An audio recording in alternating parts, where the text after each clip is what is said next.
بسم الله الرحمن الرحيم. ألف لام ميم.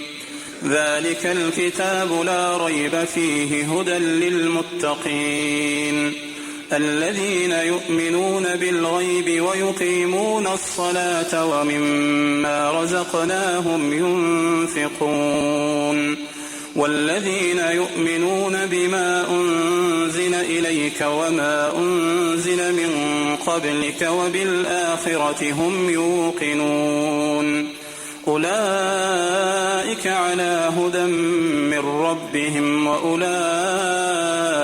هم المفلحون. إن الذين كفروا سواء عليهم أأنذرتهم أم لم تنذرهم لا يؤمنون. ختم الله على قلوبهم وعلى سمعهم وعلى أبصارهم غشاوة ولهم عذاب عظيم. ومن الناس من يقول آمنا بالله وباليوم الآخر وما هم بمؤمنين يخادعون الله والذين آمنوا وما يخدعون إلا أنفسهم وما يشعرون.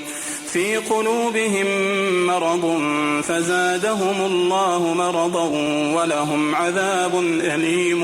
بما كانوا يكذبون. وإذا قيل لهم لا تفسدوا في الأرض قالوا إنما نحن مصلحون ألا إنهم هم المفسدون ولكن لا يشعرون. وإذا قيل لهم آمنوا كما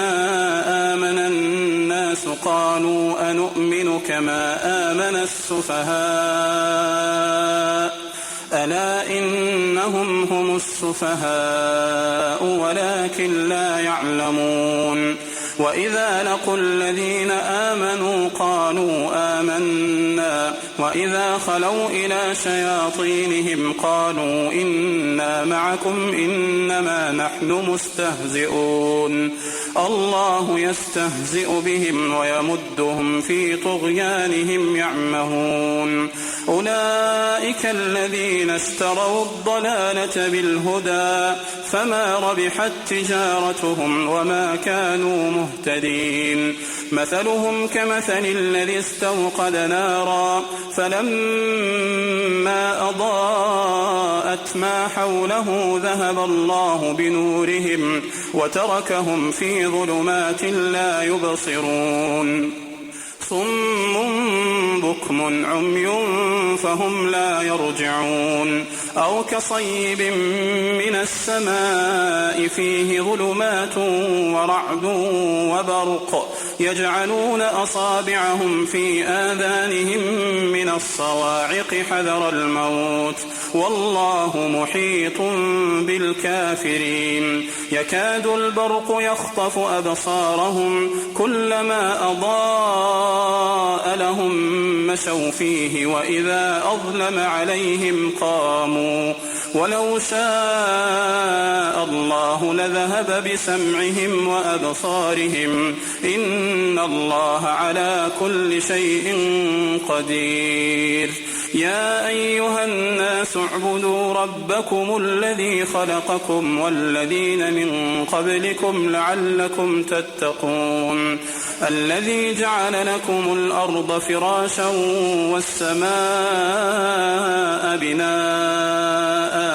وأنزل من السماء ماء فأخرج به من الثمرات رزقا لكم فلا تجعلوا لله أندادا وأنتم تعلمون. وإن كنتم في ريب مما نزلنا على عبدنا فأتوا بسورة من مثله وادعوا شهداءكم من دون الله إن كنتم صادقين. فإن لم تفعلوا ولن تفعلوا فاتقوا النار التي وقودها الناس والحجارة أعدت للكافرين وبشر الذين آمنوا وعملوا الصالحات أن لهم جنات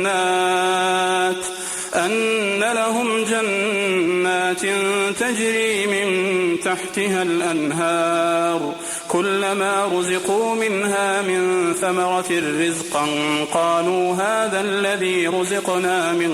قبل وأتوا به متشابها ولهم فيها أزواج مطهرة وهم فيها خالدون إن الله لا يستحيي أن يضرب مثلا ما بعوضة فما فوقها فأما الذين آمنوا فيعلمون أنه الحق من ربهم وأما الذين كفروا فيقولون ماذا أراد الله بهذا مثلا يضل به كثيرا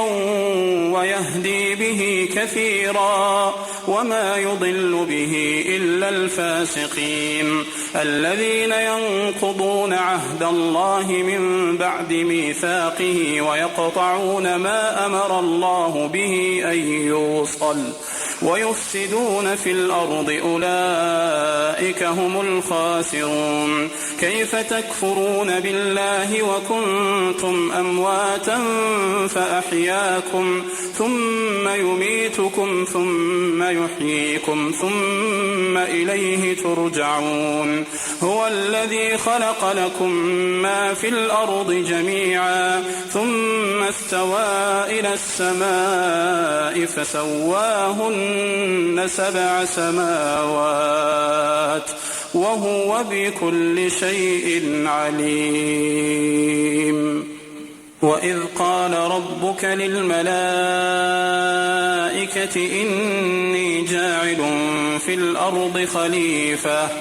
قالوا أتجعل فيها من يفسد فيها ويسفك الدماء ونحن نسبح بحمدك ونقدس لك قال إني أعلم ما لا تعلمون وعلم آدم الأسماء كلها ثم عرضهم على الملائكة فقال أنبئوني بأسماء هؤلاء إن كنتم صادقين قالوا سبحانك لا علم لنا إلا ما علمتنا إنك أنت العليم الحكيم قال يا آدم أنبئهم بأسمائهم فلما أنبأهم بأسمائهم قال ألم أقل لكم إني أعلم غيب السماوات والأرض وأعلم ما تبدون وما كنتم تكتمون وإذ قلنا للملائكة اسجدوا لآدم فسجدوا إلا إبليس أبى واستكبر وكان من الكافرين وقلنا يا آدم اسكن أنت وزوجك الجنة وكلا منها رغدا حيث شئتما ولا تقربا هذه الشجرة فتكونا من الظالمين فأزلهما الشيطان عنها فأخرجهما مما كانا فيه وقلنا اهبطوا بعضكم لبعض عدو ولكم في الأرض مستقر ومتاع إلى حين فتلقى آدم من ربه كلمات فتاب عليه إنه هو التواب الرحيم قلنا اهبطوا منها جميعا فإما يأتينكم مني هدى فمن تبع هداي فلا خوف عليهم ولا هم يحزنون والذين كفروا وكذبوا بآياتنا أولئك أصحاب النار هم فيها خالدون يا بني إسرائيل اذكروا نعمتي التي أنعمت عليكم وأوفوا بعهدي أوف بعهدكم وإياي فارهبون وآمنوا بما أنزلت مصدقا لما معكم ولا تكونوا أول كافر به ولا تشتروا بآياتي ثمنا قليلا وإياي فاتقون ولا تلبسوا الحق بالباطل وتكتموا الحق وأنتم تعلمون وأقيموا الصلاة وآتوا الزكاة واركعوا مع الراكعين أتأمرون الناس بالبر وتنسون أنفسكم وأنتم تتلون الكتاب أفلا تعقلون واستعينوا بالصبر والصلاة وإنها لكبيرة إلا على الخاشعين الذين يظنون أنهم ملاقو ربهم وأنهم إليه راجعون يا بني إسرائيل اذكروا نعمتي التي أنعمت عليكم وأني فضلتكم على العالمين واتقوا يوما لا تجزي نفس عن نفس شيئا ولا يقبل منها شفاعة ولا يؤخذ منها عدل ولا هم ينصرون وإذ نجيناكم من آل فرعون يسومونكم سوء العذاب يذبحون أبناءكم ويستحيون نساءكم وفي ذلكم بلاء من ربكم عظيم وإذ فرقنا بكم البحر فأنجيناكم وأغرقنا آل فرعون وأنتم تنظرون وإذ واعدنا موسى 40 ليلة ثم اتخذتم العجل من بعده وأنتم ظالمون ثم عفونا عنكم من بعد ذلك لعلكم تشكرون وإذ آتينا موسى الكتاب والفرقان لعلكم تهتدون وإذ قال موسى لقومه يا قوم إنكم ظلمتم أنفسكم باتخاذكم العجل فتوبوا إلى بارئكم فاقتلوا أنفسكم ذلكم خير لكم عند بارئكم فتاب عليكم إنه هو التواب الرحيم وإذ قلتم يا موسى لن نؤمن لك حتى نرى الله جهرة فأخذتكم الصاعقة وأنتم تنظرون ثم بعثناكم من بعد موتكم لعلكم تشكرون وظللنا عليكم الغمام وأنزلنا عليكم المن والسلوى كلوا من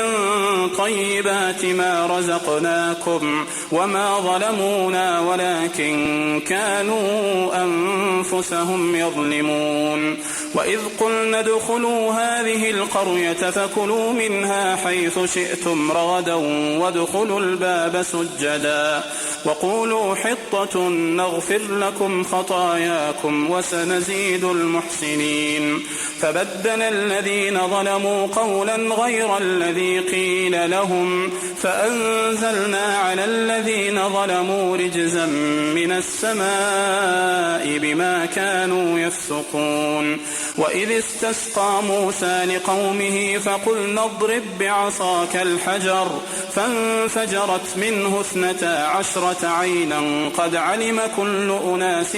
مشربهم كلوا واشربوا من رزق الله ولا تعثوا في الأرض مفسدين وإذ قلتم يا موسى لن نصبر على طعام واحد فادع لنا ربك يخرج لنا مما تنبت تنبت الأرض من بقلها وقثائها وفومها وعدسها وبصلها قال أتستبدلون الذي هو أدنى بالذي هو خير اهبطوا مصرا فإن لكم ما سألتم وضربت عليهم الذلة والمسكنة وباءوا بغضب من الله ذلك بأنهم كانوا يكفرون بآيات الله ويقتلون النبيين بغير الحق ذلك بما عصوا وكانوا يعتدون إن الذين آمنوا والذين هادوا والنصارى والصابئين من آمن بالله واليوم الآخر وعمل صالحا فلهم أجرهم عند ربهم ولا خوف عليهم ولا هم يحزنون وإذ أخذنا ميثاقكم ورفعنا فوقكم الطور خذوا ما آتيناكم بقوة واذكروا ما فيه لعلكم تتقون ثم توليتم من بعد ذلك فلولا فضل الله عليكم ورحمته لكنتم من الخاسرين ولقد علمتم الذين اعتدوا منكم في السبت فقلنا لهم كونوا قردة خاسئين فجعلناها نكالا لما بين يديها وما خلفها وموعظة للمتقين وإذ قال موسى لقومه إن الله يأمركم أن تذبحوا بقرة قالوا أتتخذنا هزوا قال أعوذ بالله أن أكون من الجاهلين قالوا ادع لنا ربك يبين لنا ما هي قال إنه يقول إنها بقرة لا فارض ولا بكر عوان بين ذلك فافعلوا ما تؤمرون قالوا ادع لنا ربك يبين لنا ما لونها قال إنه يقول إنها بقرة صفراء فاقع لونها تسر الناظرين قالوا ادع لنا ربك يبين لنا ما هي إن البقرة شابه علينا وإنا إن شاء الله لمهتدون قال إنه يقول إنها بقرة لا ذلول تثير الأرض ولا تسقي الحرث مسلمة لا شية فيها قالوا الآن جئت بالحق فذبحوها وما كادوا يفعلون وإذ قتلتم نفسا فادارأتم فيها والله مخرج ما كنتم تكتمون فقلنا اضربوه ببعضها كذلك يحيي الله الموتى ويريكم آياته لعلكم تعقلون ثم قست قلوبكم من بعد ذلك فهي كالحجارة أو أشد قسوة وإن من الحجارة لما يتفجر منه الأنهار وإن منها لما يشقق فيخرج منه الماء وإن منها لما يهبط من خشية الله وما الله بغافل عما تعملون أفتطمعون أن يؤمنوا لكم وقد كان فريق منهم يسمعون كلام الله ثم يحرفونه من بعد ما عقلوه وهم يعلمون وإذا لقوا الذين آمنوا قالوا آمنا وإذا خلا بعضهم إلى بعض قالوا أتحدثونهم بما فتح الله عليكم ليحاجوكم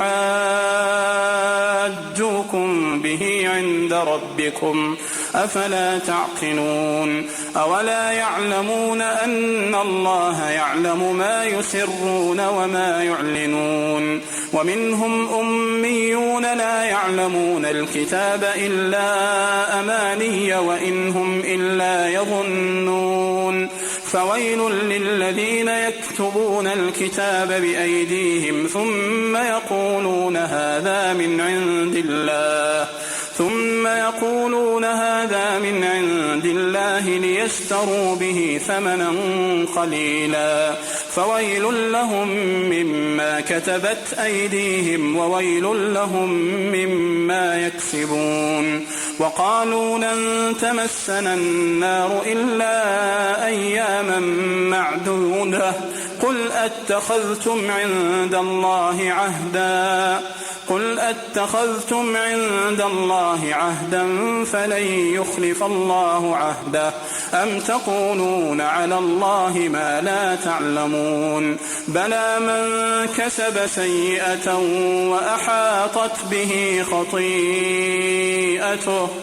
وأحاطت به خطيئته فأولئك أصحاب النار هم فيها خالدون والذين آمنوا وعملوا الصالحات أولئك أصحاب الجنة هم فيها خالدون وإذ أخذنا ميثاق بني إسرائيل لا تعبدون إلا الله وبالوالدين إحسانا وذي القربى واليتامى والمساكين وقولوا للناس حسنا وأقيموا الصلاة وآتوا الزكاة ثم توليتم إلا قليلا منكم وأنتم معرضون وإذ أخذنا ميثاقكم لا تسفكون دماءكم ولا تخرجون أنفسكم من دياركم ثم أقررتم وأنتم تشهدون ثم أنتم هؤلاء تقتلون أنفسكم وتخرجون فريقا منكم من ديارهم تظاهرون عليهم بالإثم والعدوان وإن يأتوكم أسارى تفادوهم وهو محرم عليكم إخراجهم أفتؤمنون ببعض الكتاب وتكفرون ببعض فما جزاء من يفعل ذلك منكم إلا خزي في الحياة الدنيا ويوم القيامة يردون إلى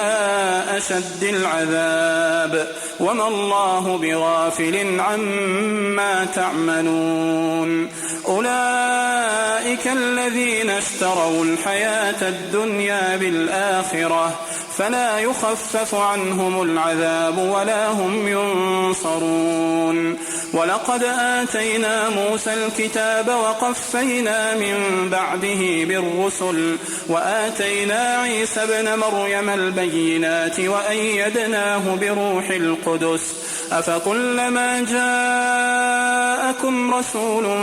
بما لا تهوى أنفسكم استكبرتم ففريقا كذبتم وفريقا تقتلون وقالوا قلوبنا غلف بل لعنهم الله بكفرهم فقليلا ما يؤمنون ولما جاءهم كتاب من عند الله مصدق لما معهم وكانوا من قبل يستفتحون على الذين كفروا فلما جاءهم ما عرفوا كفروا به فلعنة الله على الكافرين بئس ما اشتروا به أنفسهم أن يكفروا بما أنزل الله بغيا أن ينزل الله من فضله على من يشاء من من عباده فباءوا بغضب على غضب وللكافرين عذاب مهين. وإذا قيل لهم آمنوا بما أنزل الله قالوا نؤمن بما أنزل علينا ويكفرون بما وراءه وهو الحق مصدقا لما معهم. قل فلم تقتلون أنبياء الله من قبل إن كنتم مؤمنين. ولقد جاءكم موسى بالبينات ثم اتخذتم العجل من بعده وأنتم ظالمون. وإذ أخذنا ميثاقكم ورفعنا فوقكم الطور خذوا ما آتيناكم بقوة واسمعوا قالوا سمعنا وعصينا وأشربوا في قلوبهم العجل بكفرهم. قل بئس ما يأمركم به إيمانكم إن كنتم مؤمنين. قل إن كانت لكم الدار الآخرة عند الله خالصة من دون الناس فتمنوا الموت إن كنتم صادقين ولن يتمنوه أبدا بما قدمت أيديهم والله عليم بالظالمين. ولتجدنهم أحرص الناس على حياة ومن الذين أشركوا يود أحدهم لو يعمر 1000 سنة وما هو بمزحزحه من العذاب أن يعمر والله بصير بما يعملون. قل من كان عدوا لجبريل فإنه نزله على قلبك بإذن الله مصدقا لما بين يديه وهدى وبشرى للمؤمنين. من كان عدوا لله وملائكته ورسله وجبريل وميكال فإن الله عدو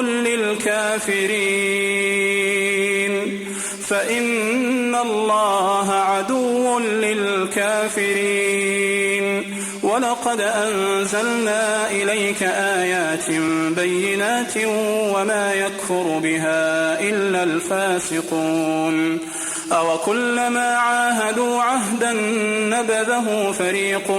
منهم بل أكثرهم لا يؤمنون. ولما جاءهم رسول من عند الله مصدق لما معهم نبذ فريق من الذين أوتوا الكتاب كتاب الله وراء ظهورهم كأنهم لا يعلمون. واتبعوا ما تتلو الشياطين على ملك سليمان وما كفر سليمان ولكن الشياطين كفروا يعلمون الناس السحر وما أنزل على الملكين ببابل هاروت وماروت وما يعلمان من أحد حتى يقولا إنما نحن فتنة فلا تكفر فيتعلمون منهما ما يفرقون به بين المرء وزوجه وما هم بضارين به من أحد إلا بإذن الله ويتعلمون ما يضرهم ولا ينفعهم ولقد علموا لمن اشتراه ما له في الآخرة من خلاق ولبئس ما شروا به أنفسهم لو كانوا يعلمون. ولو أنهم آمنوا واتقوا لمثوبة من عند الله خير لو كانوا يعلمون. يا أيها الذين آمنوا لا تقولوا راعنا وقولوا انظرنا واسمعوا وللكافرين عذاب أليم. ما يود الذين كفروا من أهل الكتاب ولا المشركين أن ينزل عليكم من خير من ربكم والله يختص برحمته من يشاء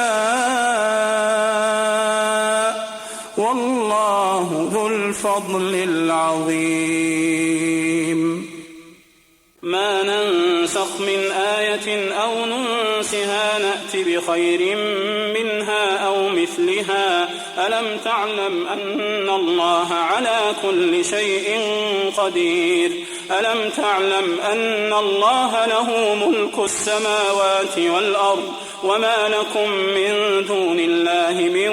ولي ولا نصير أم تريدون أن تسألوا رسولكم كما سئل موسى من قبل ومن يتبدل الكفر بالإيمان فقد ضل سواء السبيل ود كثير من أهل الكتاب لو يردونكم من بعد إيمانكم كفارا حسدا من عند أنفسهم من بعد ما تبين لهم الحق فاعفوا واصفحوا حتى يأتي الله بأمره إن الله على كل شيء قدير وأقيموا الصلاة وآتوا الزكاة وما تقدموا لأنفسكم من خير تجدوه عند الله إن الله بما تعملون بصير وقالوا لن يدخل الجنة إلا من كان هودا أو نصارى تلك أمانيهم قل هاتوا برهانكم إن كنتم صادقين بلى من أسلم وجهه لله وهو محسن فله أجره عند ربه ولا خوف عليهم ولا هم يحزنون وقالت اليهود ليست النصارى على شيء وقالت النصارى ليست اليهود على شيء وهم يتلون الكتاب كذلك قال الذين لا يعلمون مثل قولهم فالله يحكم بينهم يوم القيامة فيما كانوا فيه يختلفون ومن أظلم ممن منع مساجد الله أن يذكر فيها اسمه وسعى في خرابها أولئك ما كان لهم أن يدخلوها إلا خائفين لهم في الدنيا خزي ولهم في الآخرة عذاب عظيم ولله المشرق والمغرب فأينما تولوا فثم وجه الله إن الله واسع عليم وقالوا اتخذ الله ولدا سبحانه بل له ما في السماوات والأرض كل له قانتون بديع السماوات والأرض وإذا قضى أمرا فإنما يقول له كن فيكون وقال الذين لا يعلمون لولا يكلمنا الله أو تأتينا آية كذلك قال الذين من قبلهم مثل قولهم تشابهت قلوبهم قد بينا الآيات لقوم يوقنون إنا أرسلناك بالحق بشيرا ونذيرا ولا تسأل عن أصحاب الجحيم ولن ترضى عنك اليهود ولا النصارى حتى تتبع ملتهم قل إن هدى الله هو الهدى ولئن اتبعت أهواءهم بعد الذي جاءك من العلم ما لك من الله من ولي ولا نصير الذين آتيناهم الكتاب يتلونه حق تلاوته أولئك يؤمنون به ومن يكفر به فأولئك هم الخاسرون يا بني إسرائيل اذكروا نعمتي التي أنعمت عليكم وأني فضلتكم على العالمين واتقوا يوما لا تجزي نفس عن نفس شيئا ولا يقبل منها عدل ولا تنفعها شفاعة ولا هم ينصرون وإذ ابتلى إبراهيم ربه بكلمات فأتمهن قال إني جاعلك للناس إماما قال ومن ذريتي قال لا ينال عهد الظالمين وإذ جعلنا البيت مثابة للناس وأمنا واتخذوا من مقام إبراهيم مصلى وعهدنا إلى إبراهيم وإسماعيل أن طهرا بيتي للطائفين والعاكفين والركع السجود وإذ قال إبراهيم رب اجعل هذا بلدا آمنا وارزق أهله من الثمرات من آمن منهم بالله واليوم الآخر قال ومن كفر فأمتعه قليلا ثم أضطره إلى عذاب النار وبئس المصير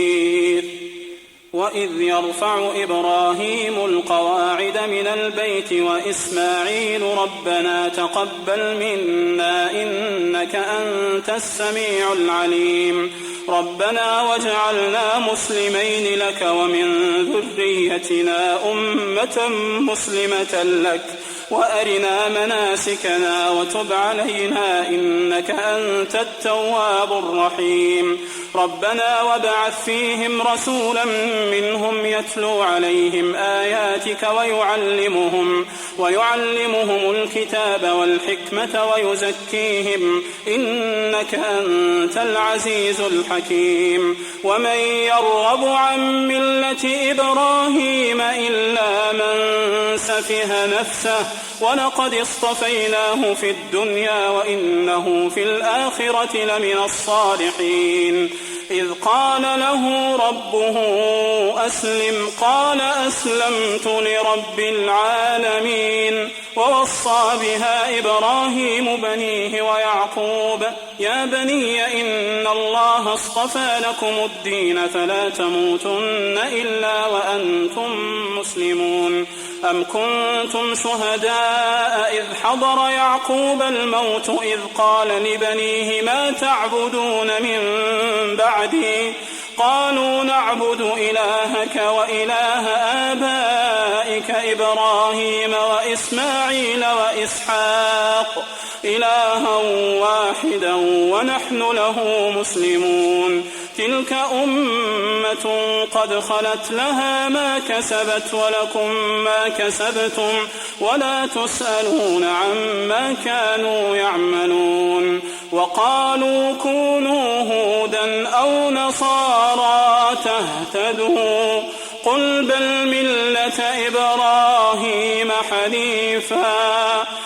بل ملة إبراهيم حنيفا وما كان من المشركين قولوا آمنا بالله وما أنزل إلينا وما أنزل إلى إبراهيم وإسماعيل وإسحاق ويعقوب والأسباط وما أوتي موسى وعيسى وما أوتي النبيون من ربهم لا نفرق بين أحد منهم ونحن له مسلمون فإن آمنوا بمثل ما آمنتم به فقد اهتدوا وإن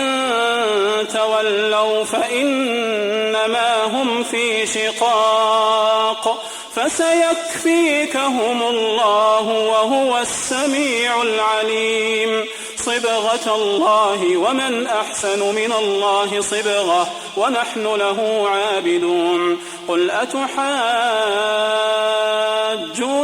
في الله وهو ربنا وربكم ولنا أعمالنا ولكم أعمالكم ونحن له مخلصون. أم تقولون إن إبراهيم وإسماعيل وإسحاق ويعقوب والأسباط كانوا هودا أو نصارى قل أأنتم أعلم أم الله ومن أظلم ممن كتم شهادة عنده من الله وما الله بغافل عما تعملون. تلك أمة قد خلت لها ما كسبت ولكم ما كسبتم ولا تسألون عما كانوا يعملون. سيقول السفهاء من الناس ما ولاهم عن قبلتهم التي كانوا عليها قل لله المشرق والمغرب يهدي من يشاء إلى صراط مستقيم. وكذلك جعلناكم أمة وسطا لتكونوا شهداء على الناس ويكون الرسول عليكم شهيدا. وما جعلنا القبلة التي كنت عليها إلا لنعلم من يتبع الرسول ممن ينقلب على عقبيه وإن كانت لكبيرة إلا على الذين هدى الله وما كان الله ليضيع إيمانكم إن الله بالناس لرءوف رحيم. قد نرى تقلب وجهك في السماء فلنولينك قبلة ترضاها فول وجهك شطر المسجد الحرام وحيث ما كنتم فولوا وجوهكم شطره وإن الذين أوتوا الكتاب ليعلمون أنه الحق من ربهم وما الله بغافل عما يعملون. ولئن أتيت الذين أوتوا الكتاب بكل آية ما تبعوا قبلتك وما أنت بتابع قبلتهم وما بعضهم بتابع قبلة بعض. ولئن اتبعت أهواءهم من بعد ما جاءك من العلم إنك إذا لمن الظالمين. الذين آتيناهم الكتاب يعرفونه كما يعرفون أبناءهم وإن فريقا منهم ليكتمون الحق وهم يعلمون. الحق من ربك فلا تكونن من الممترين ولكل وجهة هو موليها فاستبقوا الخيرات أينما تكونوا يأت بكم الله جميعا إن الله على كل شيء قدير. ومن حيث خرجت فول وجهك شطر المسجد الحرام وإنه للحق من ربك وما الله بغافل عما تعملون. ومن حيث خرجت فول وجهك شطر المسجد الحرام وحيث ما كنتم فولوا وجوهكم شطره لئلا يكون للناس عليكم حجة إلا الذين ظلموا منهم فلا تخشوهم واخشوني ولأتم نعمتي عليكم ولعلكم تهتدون. كما أرسلنا فيكم رسولا منكم يتلو عليكم آياتنا ويزكيكم ويعلمكم الكتاب والحكمة ويعلمكم ما لم تكونوا تعلمون. فاذكروني أذكركم واشكروا لي ولا تكفرون. يا أيها الذين آمنوا استعينوا بالصبر والصلاة إن الله مع الصابرين. ولا تقولوا لمن يقتل في سبيل الله أموات بل أحياء ولكن لا تشعرون. ولنبلونكم بشيء من الخوف والجوع ونقص من الأموال والأنفس والثمرات وبشر الصابرين الذين إذا أصابتهم مصيبة قالوا إنا لله وإنا إليه راجعون أولئك عليهم صلوات من ربهم ورحمة وأولئك هم المهتدون إن الصفا والمروة من شعائر الله فمن حج البيت أو اعتمر فلا جناح عليه أن يطوف بهما ومن تطوع خيرا فإن الله شاكر عليم إن الذين يكتمون ما أنزلنا من البينات والهدى من بعد ما بيناه للناس في الكتاب أولئك يلعنهم الله ويلعنهم اللاعنون إلا الذين تابوا وأصلحوا وبينوا فأولئك أتوب عليهم وأنا التواب الرحيم إن الذين كفروا وماتوا وهم كفار أولئك عليهم لعنة الله والملائكة والناس أجمعين خالدين فيها لا يخفف عنهم العذاب ولا هم ينظرون وإلهكم إله واحد لا إله إلا هو الرحمن الرحيم إن في خلق السماوات والأرض واختلاف الليل والنهار والفلك التي تجري في البحر بما ينفع الناس وما أنزل الله من السماء من ماء فأحيا به الأرض بعد موتها وبث فيها من كل دابة وتصريف الرياح والسحاب المسخر بين السماء والأرض لآيات لقوم يعقلون ومن الناس من يتخذ من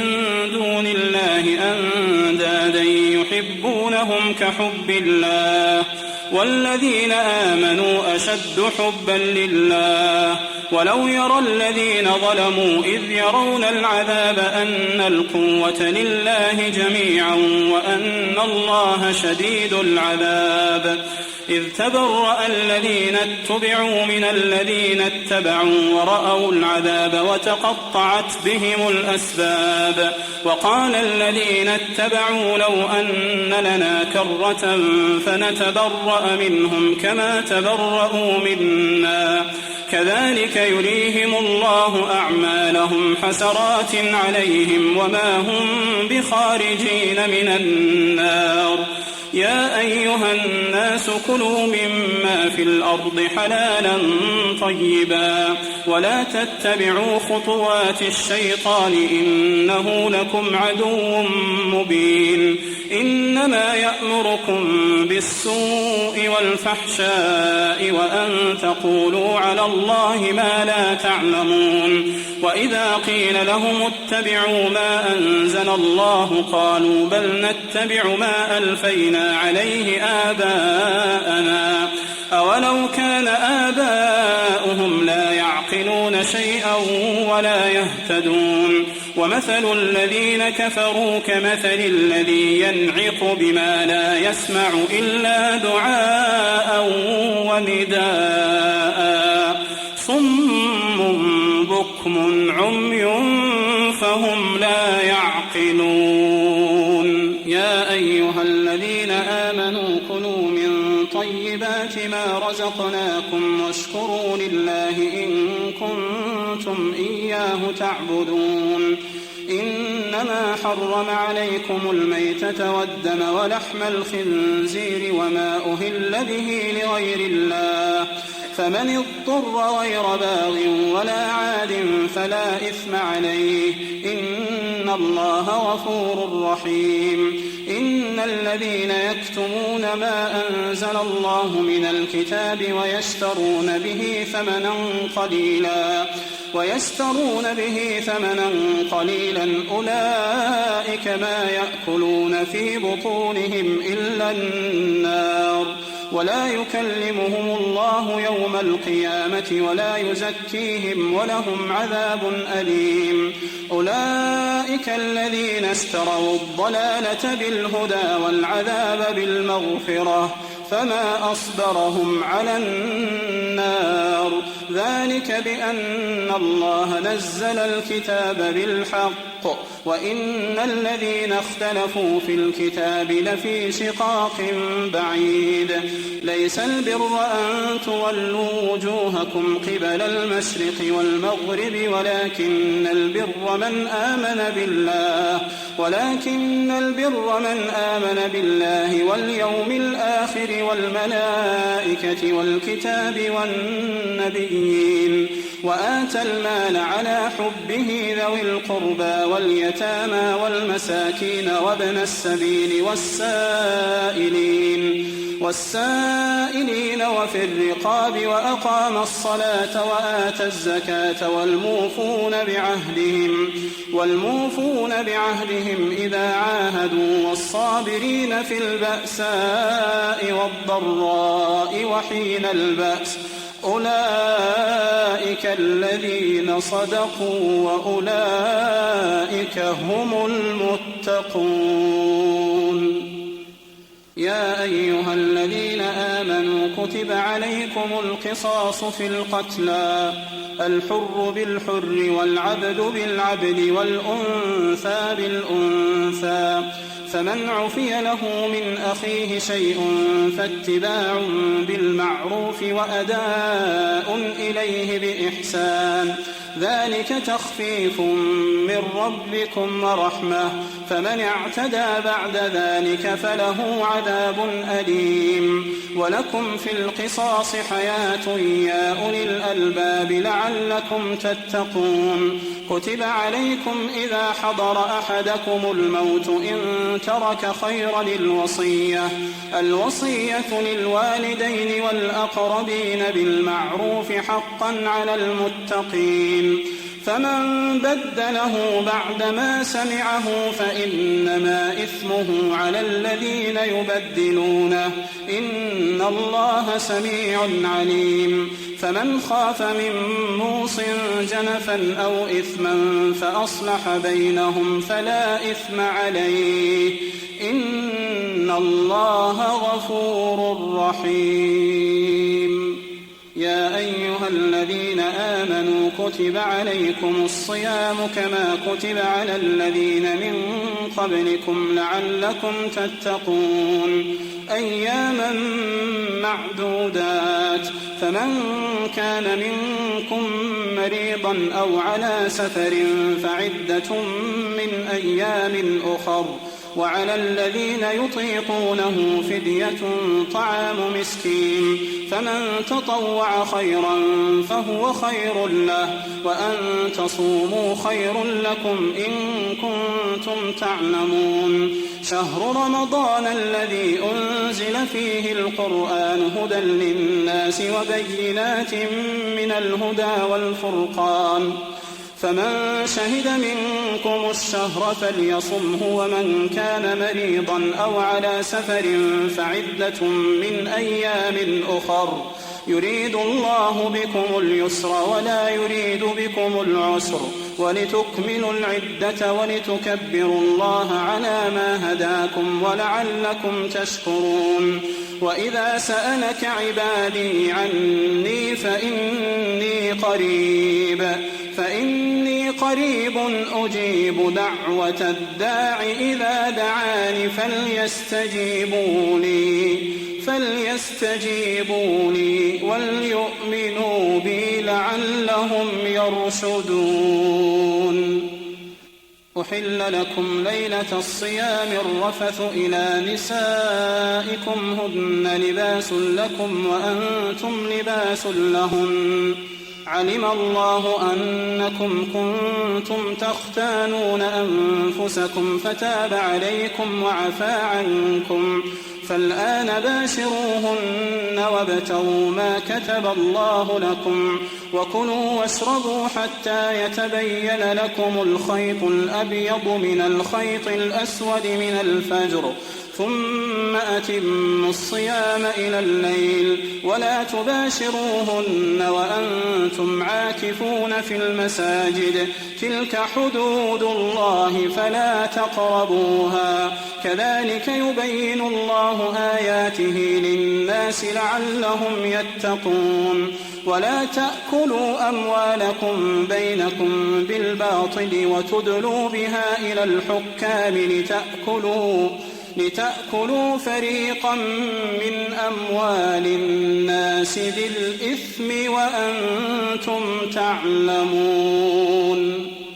يسألونك عن الأهلة قل هي مواقيت للناس والحج، وليس البر بأن تأتوا البيوت من ظهورها، ولكن البر من اتقى وأتوا البيوت من أبوابها، واتقوا الله لعلكم تفلحون. وقاتلوا في سبيل الله الذين يقاتلونكم ولا تعتدوا، إن الله لا يحب المعتدين. واقتلوهم حيث ثقفتموهم وأخرجوهم من حيث أخرجوكم، والفتنة أشد من القتل، ولا تقاتلوهم عند المسجد الحرام حتى يقاتلوكم فيه، فإن قاتلوكم فاقتلوهم، كذلك جزاء الكافرين. فإن انتهوا فإن الله غفور رحيم. وقاتلوهم حتى لا تكون فتنة ويكون الدين لله، فإن انتهوا فلا عدوان إلا على الظالمين. الشهر الحرام بالشهر الحرام والحرمات قصاص، فمن اعتدى عليكم فاعتدوا عليه بمثل ما اعتدى عليكم، واتقوا الله واعلموا أن الله مع المتقين. وأنفقوا في سبيل الله ولا تلقوا بأيديكم إلى التهلكة وأحسنوا، إن الله يحب المحسنين. وأتموا الحج والعمرة لله، فإن أحصرتم فما استيسر من الهدي، ولا تحلقوا رؤوسكم حتى يبلغ الهدي محله، فمن كان منكم مريضا أو به أذى من رأسه ففدية من صيام أو صدقة أو نسك، فإذا أمنتم فمن تمتع بالعمرة إلى الحج فما استيسر من الهدي، فمن لم يجد فصيام 3 أيام في الحج و7 إذا رجعتم، تلك 10 كاملة، ذلك لمن لم يكن أهله حاضر المسجد الحرام. واتقوا الله واعلموا أن الله شديد العقاب. الحج أشهر معلومات، فمن فرض فيهن الحج فلا رفث ولا فسوق ولا جدال في الحج، وما تفعلوا من خير يعلمه الله، وتزودوا فإن خير الزاد التقوى، واتقون يا أولي الألباب. ليس عليكم جناح أن تبتغوا فضلا من ربكم، فإذا أفضتم من عرفات فاذكروا الله عند المشعر الحرام، واذكروه كما هداكم وإن كنتم من قبله لمن الضالين. ثم أفيضوا من حيث أفاض الناس واستغفروا الله إن الله غفور رحيم. فإذا قضيتم مناسككم فاذكروا الله كذكركم آباءكم أو أشد ذكرا. فمن الناس من يقول ربنا آتنا في الدنيا وما له في الآخرة من خلاق، ومنهم من يقول ربنا آتنا في الدنيا حسنة وفي الآخرة حسنة وقنا عذاب النار أولئك لهم نصيب مما كسبوا والله سريع الحساب. واذكروا الله في أيام معدودات فمن تعجل في يومين فلا إثم عليه ومن تأخر فلا إثم عليه لمن اتقى واتقوا الله واعلموا أنكم إليه تحشرون. ومن الناس من يعجبك قوله في الحياة الدنيا ويشهد الله على ما في قلبه وهو ألد الخصام وإذا تولى سعى في الأرض ليفسد فيها ويهلك الحرث والنسل والله لا يحب الفساد. وإذا قيل له اتق الله أخذته العزة بالإثم فحسبه جهنم ولبئس المهاد. ومن الناس من يشري نفسه ابتغاء مرضات الله والله رؤوف بالعباد. يا أيها الذين آمنوا ادخلوا في السلم كافة ولا تتبعوا خطوات الشيطان إنه لكم عدو مبين. فإن زللتم من بعد ما جاءتكم البينات فاعلموا أن الله عزيز حكيم. هل ينظرون إلا أن يأتيهم الله في ظلل من الغمام والملائكة وقضي الأمر وإلى الله ترجع الأمور. سل بني إسرائيل كم آتيناهم من آية بينة ومن يبدل نعمة الله من بعد ما جاءته فإن الله شديد العقاب. زين للذين كفروا الحياة الدنيا ويسخرون من الذين آمنوا والذين اتقوا فوقهم يوم القيامة والله يرزق من يشاء بغير حساب. كان الناس أمة واحدة فبعث الله النبيين مبشرين ومنذرين وأنزل معهم الكتاب بالحق ليحكم بين الناس فيما اختلفوا فيه وما اختلف فيه إلا الذين أوتوه من بعد ما جاءتهم البينات بغيا بينهم فهدى الله الذين آمنوا لما اختلفوا فيه من الحق بإذنه والله يهدي من يشاء إلى صراط مستقيم. أم حسبتم أن تدخلوا الجنة ولما يأتكم مثل الذين خلوا من قبلكم مستهم البأساء والضراء وزلزلوا حتى يقول الرسول والذين آمنوا معه متى نصر الله ألا إن نصر الله قريب. يسألونك ماذا ينفقون قل ما أنفقتم من خير فللوالدين والأقربين واليتامى والمساكين وابن السبيل وما تفعلوا من خير فإن الله به عليم. كتب عليكم القتال وهو كره لكم وعسى أن تكرهوا شيئا وهو خير لكم وعسى أن تحبوا شيئا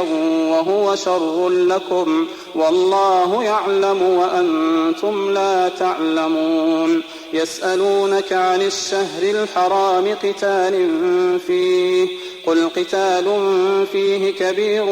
وصد عن سبيل الله وكفر به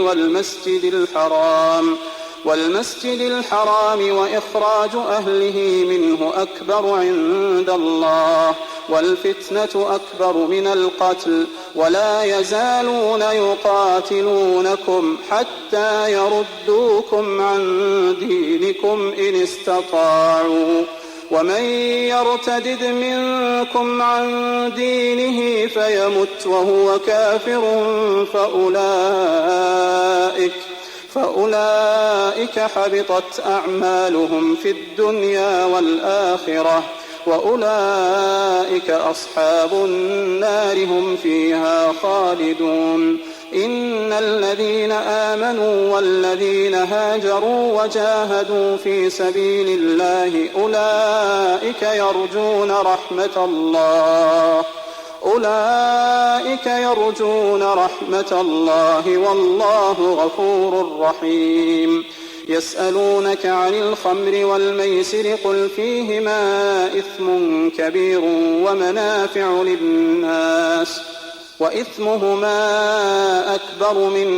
نفعهما ويسألونك ماذا ينفقون قل العفو كذلك يبين الله لكم الآيات لعلكم تتفكرون في الدنيا والآخرة. ويسألونك عن اليتامى قل إصلاح لهم خير وإن تخالطوهم فإخوانكم والله يعلم المفسد من المصلح ولو شاء الله لأعنتكم إن الله عزيز حكيم. ولا تنكحوا المشركات حتى يؤمنوا ولأمة مؤمنة خير من مشركة ولو أعجبتكم ولا تنكحوا المشركين حتى يؤمنوا ولعبد مؤمن خير من مشرك ولو أعجبكم أولئك يدعون إلى النار والله يدعو إلى الجنة والمغفرة بإذنه ويبين آياته للناس لعلهم يتذكرون. ويسألونك عن المحيض قل هو أذى فاعتزلوا النساء في المحيض ولا تقربوهن حتى يطهرن فإذا تطهرن فأتوهن من حيث أمركم الله إن الله يحب التوابين ويحب المتطهرين. نساؤكم حرث لكم فأتوا حرثكم أنى شئتم وقدموا لأنفسكم واتقوا الله واعلموا أنكم ملاقوه وبشر المؤمنين. ولا تجعلوا الله عرضة لأيمانكم أن تبروا وتتقوا وتصلحوا بين الناس والله سميع عليم. لا يؤاخذكم الله باللغو في أيمانكم ولكن يؤاخذكم بما كسبت قلوبكم والله غفور حليم. للذين يؤلون من نسائهم تربص 4 أشهر فإن فاءوا فإن الله غفور رحيم وإن عزموا الطلاق فإن الله سميع عليم. والمطلقات يتربصن بأنفسهن 3 قروء ولا يحل لهن أن يكتمن ما خلق الله في أرحامهن إن كن يؤمن بالله واليوم الآخر وبعولتهن أحق بردهن في ذلك إن أرادوا إصلاحا ولهن مثل الذي عليهن بالمعروف وللرجال عليهن درجة والله عزيز حكيم. الطلاق مرتان فإمساك بمعروف أو تسريح بإحسان ولا يحل لكم أن تأخذوا مما آتيتموهن شيئا إلا أن يخافا ألا يقيما حدود الله فإن خفتم ألا يقيما حدود الله فلا جناح عليهما فيما افتدت به تلك حدود الله فلا تعتدوها ومن يتعد حدود الله فأولئك هم الظالمون. فإن طلقها فلا تحل له من بعد حتى تنكح زوجا غيره فإن طلقها فلا جناح عليهما أن يتراجعا إن ظنا أن يقيما حدود الله وتلك حدود الله يبينها لقوم يعلمون. وإذا طلقتم النساء فبلغن أجلهن فأمسكوهن بمعروف أو سرحوهن بمعروف ولا تمسكوهن ضرارا لتعتدوا ومن يفعل ذلك فقد ظلم نفسه. ولا تتخذوا آيات الله هزوا واذكروا نعمة الله عليكم وما أنزل عليكم من الكتاب والحكمة يعظكم به واتقوا الله واعلموا أن الله بكل شيء عليم. وإذا طلقتم النساء فبلغن أجلهن فلا تعضلوهن أن ينكحن أزواجهن إذا تراضوا بينهم بالمعروف ذلك يوعظ به من كان منكم يؤمن بالله واليوم الآخر ذلكم أزكى لكم وأطهر والله يعلم وأنتم لا تعلمون. والوالدات يرضعن أولادهن حولين كاملين لمن أراد أن يتم الرضاعة وعلى المولود له رزقهن وكسوتهن بالمعروف لا تكلف نفس إلا وسعها لا تضار والدة بولدها ولا مولود له بولده وعلى الوارث مثل ذلك فإن أرادا فصالا عن تراض منهما وتشاور فلا جناح عليهما. وإن أردتم أن تسترضعوا أولادكم فلا جناح عليكم إذا سلمتم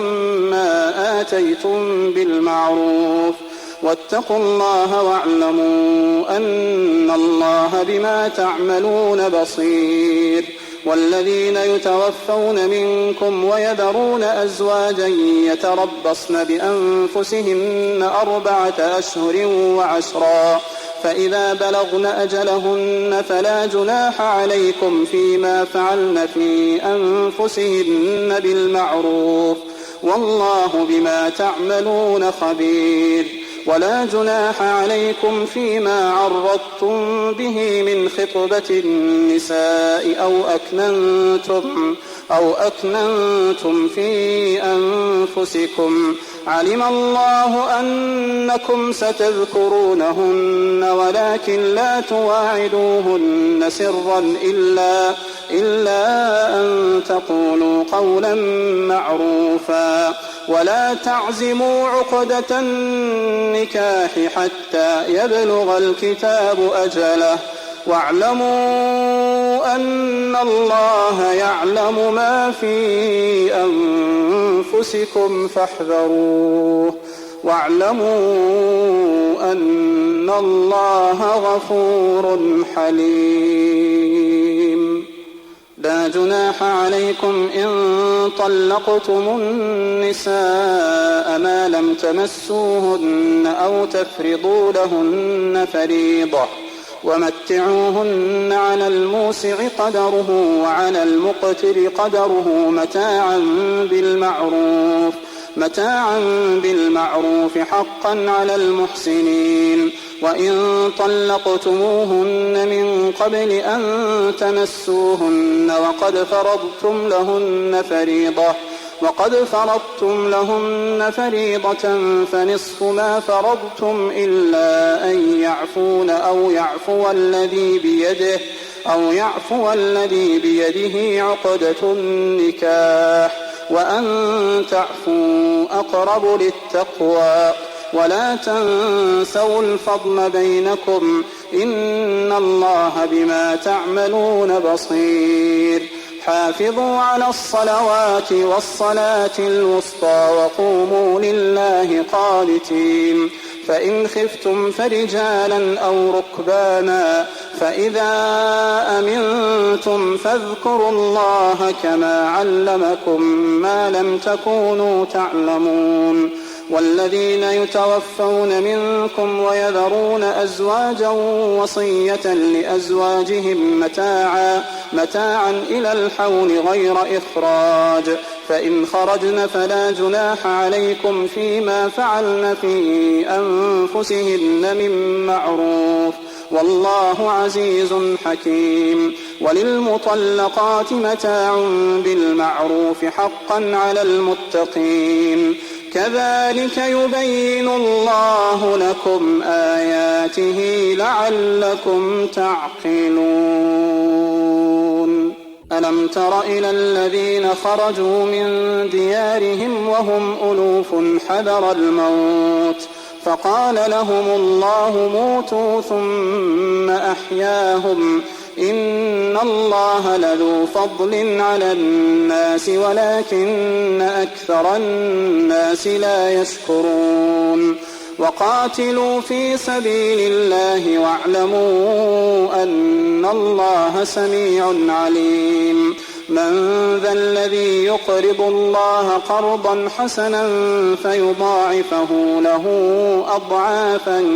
كثيرة والله يقبض ويبسط وإليه ترجعون. ألم تر إلى الملأ من بني إسرائيل من بعد موسى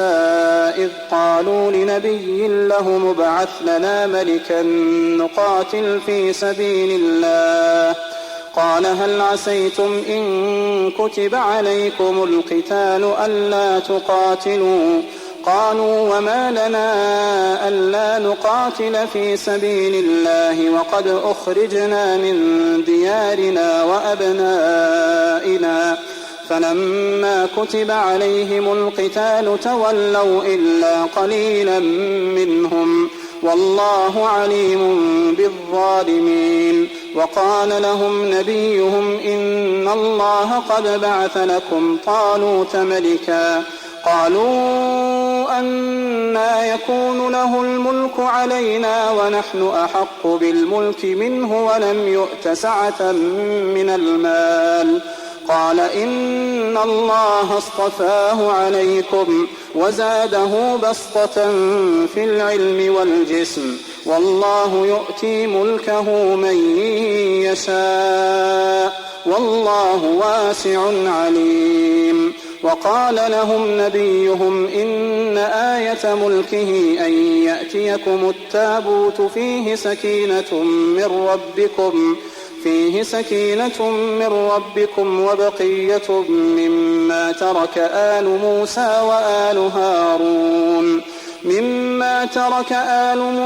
وآل هارون تحمله الملائكة إن في ذلك لآية لكم إن كنتم مؤمنين.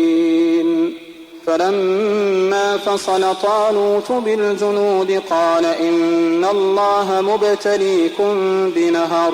فمن شرب منه فليس مني ومن لم يطعمه فإنه مني إلا من اغترف غرفة بيده فشربوا منه إلا قليلا منهم فلما جاوزه هو والذين آمنوا معه قالوا لا طاقة لنا اليوم بجالوت وجنوده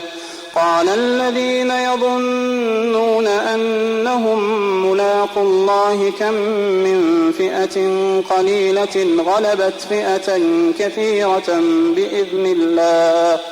غلبت فئة كثيرة بإذن الله والله مع الصابرين ولما برزوا لجالوت وجنوده قالوا ربنا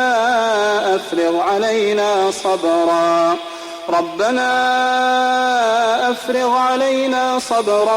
وثبت أقدامنا وانصرنا على القوم الكافرين فهزموهم بإذن الله وقتل داود جالوت وآتاه الله الملك والحكمة وعلمه مما يشاء ولولا دفع الله الناس بعضهم ببعض لفسدت الأرض ولكن الله ذو فضل على العالمين تلك آيات الله نتلوها عليك بالحق وإنك لمن المرسلين تلك الرسل فضلنا بعضهم على بعض منهم من كلم الله ورفع بعضهم درجات وآتينا عيسى ابن مريم البينات وأيدناه بروح القدس ولو شاء الله ما اقتتل الذين من بعدهم من بعد ما جاءتهم البينات ولكن اختلفوا فمنهم من آمن ومنهم من كفر ولو شاء الله ما اقتتلوا ولكن الله يفعل ما يريد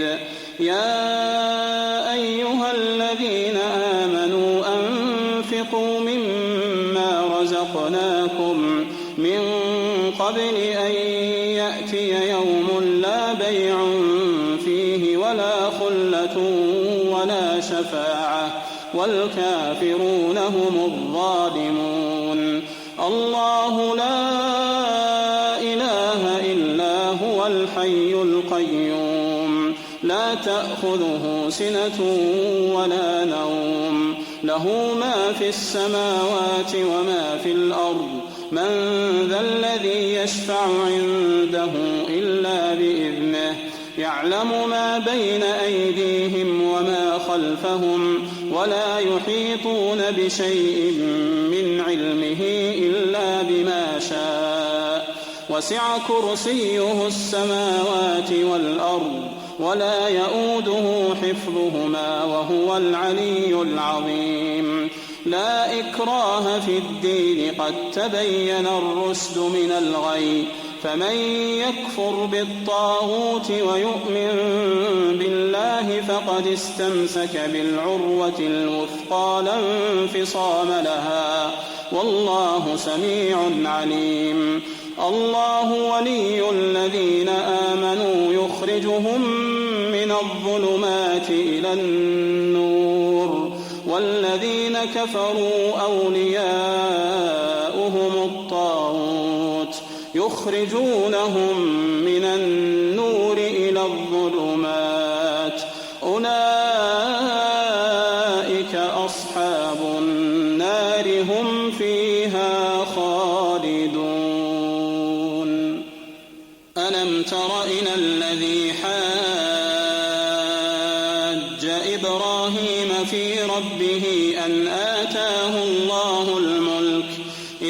قال إبراهيم ربي الذي يحيي ويميت قال أنا أحيي وأميت قال إبراهيم فإن الله يأتي بالشمس من المشرق فأت بها من المغرب فبهت الذي كفر والله لا يهدي القوم الظالمين أو كالذي مر على قرية وهي خاوية على عروشها قال أنى يحيي هذه الله بعد موتها فأماته الله 100 عام ثم بعثه قال كم لبثت قال لبثت يوما أو بعض يوم قال بل لبثت 100 عام فانظر إلى طعامك وشرابك لم يتسنه وانظر إلى حمارك ولنجعلك آية للناس وانظر إلى العظام كيف ننشزها ثم نكسوها لحما فلما تبين له قال أعلم أن الله على كل شيء قدير وإذ قال إبراهيم رب أرني كيف تحيي الموتى قال أولم تؤمن قال بلى ولكن ليطمئن قلبي قال فخذ 4 من الطير فصرهن إليك ثم اجعل على كل جبل منهن جزءا ثم ادعهن يأتينك سعيا واعلم أن الله عزيز حكيم مثل الذين ينفقون أموالهم في سبيل الله كمثل حبة أنبتت 7 سنابل في كل سنبلة 100 حبة والله يضاعف لمن يشاء والله واسع عليم الذين ينفقون أموالهم في سبيل الله ثم لا يتبعون ما أنفقوا منا ولا أذى لهم أجرهم عند ربهم ولا خوف عليهم ولا هم يحزنون قول معروف ومغفرة خير من صدقة يتبعها أذى والله غني حليم يا أيها الذين آمنوا لا تبطلوا صدقاتكم بالمن والأذى كالذي ينفق ماله رئاء الناس ولا يؤمن بالله واليوم الآخر فمثله كمثل صفوان عليه تراب فأصابه وابل فتركه صلدا لا يقدرون على شيء مما كسبوا والله لا يهدي القوم الكافرين ومثل الذين ينفقون أموالهم ابتغاء مرضات الله وتثبيتا من أنفسهم كمثل جنة بربوة أصابها وابل فآتت أكلها ضعفين فإن لم يصبها وابل فطل والله بما تعملون بصير أيود أحدكم أن تكون له جنة من نخيل وأعناب تجري من تحتها الأنهار له فيها من كل الثمرات وأصابه الكبر وله ذرية ضعفاء فأصابها إعصار فيه نار فاحترقت كذلك يبين الله لكم الآيات لعلكم تتفكرون يا أيها الذين آمنوا أنفقوا من طيبات ما كسبتم ومما أخرجنا لكم من الأرض ولا تيمموا الخبيث منه تنفقون ولستم بآخذيه إلا أن تغمضوا فيه واعلموا أن الله غني حميد. الشيطان يعدكم الفقر ويأمركم بالفحشاء والله يعدكم مغفرة منه وفضلا والله واسع عليم. يؤتي الحكمة من يشاء ومن يؤت الحكمة فقد أوتي خيرا كثيرا وما يذكر إلا أولو الألباب. وما أنفقتم من نفقة أو نذرتم من نذر فإن الله يعلمه وما للظالمين من أنصار. إن تبدوا الصدقات فنعما هي وإن تخفوها وتؤتوها الفقراء فهو خير لكم ويكفر عنكم من سيئاتكم والله بما تعملون خبير. ليس عليك هداهم ولكن الله يهدي من يشاء وما تنفقوا من خير فلأنفسكم وما تنفقون إلا ابتغاء وجه الله وما تنفقوا من خير يوفى إليكم وأنتم لا تظلمون. للفقراء الذين أحصروا في سبيل الله لا يستطيعون ضربا في الأرض يحسبهم الجاهل أغنياء من التعفف تعرفهم بسيماهم لا يسألون الناس إلحافا وما تنفقوا من خير فإن الله به عليم. الذين ينفقون أموالهم بالليل والنهار سرا وعلانية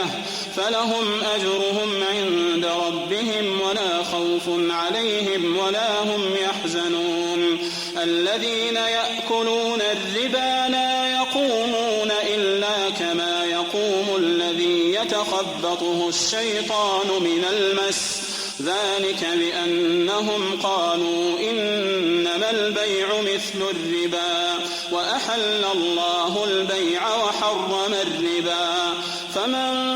جاءه موعظة من ربه فانتهى فله ما سلف وأمره إلى الله ومن عاد فأولئك أصحاب النار هم فيها خالدون. يمحق الله الربا ويربي الصدقات والله لا يحب كل كفار أثيم. إن الذين آمنوا وعملوا الصالحات وأقاموا الصلاة وآتوا الزكاة لهم أجرهم عند ربهم ولا خوف عليهم ولا هم يحزنون. يا أيها الذين آمنوا اتقوا الله وذروا ما بقي من الربا إن كنتم مؤمنين فإن لم تفعلوا فأذنوا بحرب من الله ورسوله وإن تبتم فلكم رؤوس أموالكم لا تظلمون ولا تظلمون. وإن كان ذو عسرة فنظرة إلى ميسرة وأن تصدقوا خير لكم إن كنتم تعلمون. واتقوا يوما ترجعون فيه إلى الله ثم توفى كل نفس ما كسبت وهم لا يظلمون. يا أيها الذين آمنوا إذا تداينتم بدين إلى أجل مسمى فاكتبوه وليكتب بينكم كاتب بالعدل ولا يأب كاتب أن يكتب كما علمه الله فليكتب وليملل الذي عليه الحق وليتق الله ربه ولا يبخس منه شيئا فإن كان الذي عليه الحق سفيها أو ضعيفا أو لا يستطيع أن يمل هو فليملل وليه بالعدل واستشهدوا شهيدين من رجالكم فإن لم يكونا رجلين فرجل وامرأتان ممن ترضون من الشهداء أن تضل إحداهما فتذكر إحداهما الأخرى ولا يأبى الشهداء إذا ما دعوا ولا تسأموا أن تكتبوه صغيرا أو كبيرا إلى أجله ذلكم أقسط عند الله وأقوم للشهادة وأدنى ألا ترتابوا إلا أن تكون تجارة حاضرة تديرونها بينكم فليس عليكم جناح ألا تكتبوها وأشهدوا إذا تبايعتم ولا يضار كاتب ولا شهيد وإن تفعلوا فإنه فسوق بكم واتقوا الله ويعلمكم الله والله بكل شيء عليم. وإن كنتم على سفر ولم تجدوا كاتبا فرهان مقبوضة فإن أمن بعضكم بعضا فليؤد الذي اؤتمن أمانته وليتق الله ربه ولا تكتموا الشهادة ومن يكتمها فإنه آثم قلبه والله بما تعملون عليم. لله ما في السماوات وما في الأرض وإن تبدوا ما في أنفسكم أو تخفوه يحاسبكم به الله فيغفر لمن يشاء ويعذب من يشاء والله على كل شيء قدير. آمن الرسول بما أنزل إليه من ربه والمؤمنون كل آمن بالله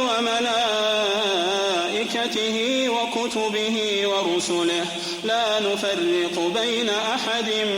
من رسله وقالوا سمعنا وأطعنا غفرانك ربنا وإليك المصير. لا يكلف الله نفسا إلا وسعها لها ما كسبت وعليها ما اكتسبت ربنا لا تؤاخذنا إن نسينا أو أخطأنا ربنا ولا تحمل علينا إصرا كما حملته على الذين من قبلنا ربنا ولا تحملنا ما لا طاقة لنا به واعف عنا واغفر لنا وارحمنا أنت مولانا